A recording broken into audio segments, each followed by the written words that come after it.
Sara sat up in bed. She could hear the wind sighing through the trees, and she felt very cold in her normally warm room. Something clattered against the window, and Sara, frightened, turned round. But it was nothing, only the wind. She turned back, prepared to go back to sleep. And there it was, just outside the pool of moonlight in the corner of the room. A huge grey shape.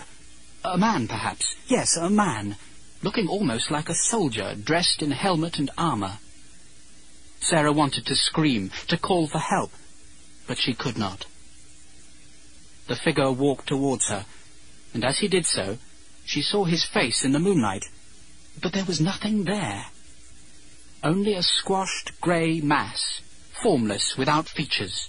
No nose, no eyes, no mouth. He continued to come towards her, and as he did so, he lifted his left arm and touched the place where his face ought to be. He moved his head from side to side, almost as if he was crying. Now he was standing right over Sara's bed, and he raised his arm as if to strike her. But suddenly, she was not afraid. Something about the visitor made her feel very sad, and she was just going to reach out her own hand to touch him, when he seemed to stumble against the bed. With a terrible groan, he fell slowly towards her, hitting the bed with a crash and burying her beneath his great weight. Crying with fear, Sara managed to get out from under him and sit up. Sunlight was pouring through the window, and as she looked about her, she realized that her dressing gown had fallen off its hook above her bed. The tall soldier, her strange night visitor, had been nothing but a dream. All that lonely summer, 16-year-old Sara watched her mother and father. She watched as they helped her brother, Peter, with his studies. Her father took him to museums and concerts, while she was left to help her mother with jobs round the house. Sara's father was never unkind to his daughter. He was always pleasant to her, just as he was to her mother. But he never knew what she was thinking, because he never really talked to her. Not really talked to her like he did to Peter. Why should he, she thought? He isn't really interested. As for Peter himself, well, he was kind to his younger sister. "Come on, kid," he would say, and they would watch television or play cards together in the evenings after their parents had gone to bed. But when Peter had his friends round, it was different. "Can I join you?" she would ask. But he would only reply, "Oh, Sara, can't you find something to do on your own?" She was not part of his world, except when they were alone.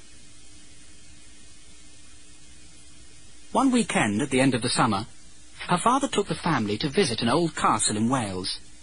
It was a bright, windy day, and her father was explaining the history of the place to Peter. Her mother had wandered off to look at the rose garden. Sara walked behind the two men, watching her brother's easy familiarity, his open smile. She saw her father's interest and love all focused on him, on Peter. And suddenly she was filled with an overpowering hatred. She was almost blinded by the strength of the need to destroy her brother, to get him out of her way. The feeling was so powerful that she cried out as if in pain. Her father turned round. "Are you all right, Sara, dear?" he called. Sara, embarrassed and afraid, turned away, and as she did so, she saw it right up above her. A statue of a soldier in full armour, its features eaten away. Sara stood transfixed. Later she remembered a strong gust of wind, a great noise, a feeling of being very cold. She saw, as if in slow motion, the statue crack and the head start to fall, right towards her. Somebody shouted. When she had recovered, her father explained it all to her.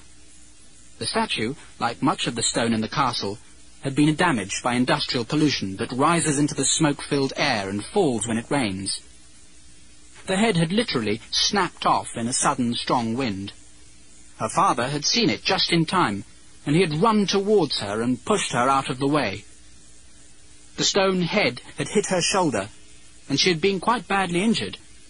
He had been hurt himself, though not so seriously. But she was lucky.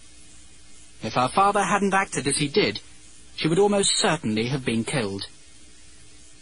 And now he looked at her somehow differently. They all did. She even went to Peter's parties, and later, when Peter had gone off to university, her father took her to an art gallery in London. It was the first of many visits.